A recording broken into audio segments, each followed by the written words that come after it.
វាគុំមកកាន់ការឲ្យតម្រុយឆ្នោតខ្មែរលេខល្អច្បាស់របស់ Channel Admin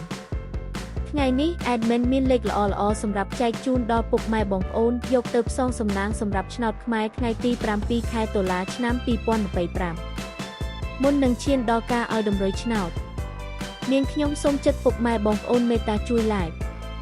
Subscribe Comment និងដាក់សញ្ញាកណ្ដឹងឲ្យ Admin ម្នាក់មួយផងដើម្បីជាការលើកទឹកចិត្តក៏ដូចជាដើម្បីតាមដានវីដេអូតម្រុយឆ្នោតថ្មីៗផងដែរ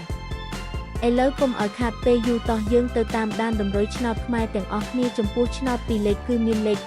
64 39និង53សម្រាប់ ABCD ចំពោះឆ្នោត3លេខគឺមានលេខ742គុណ289គុណនិង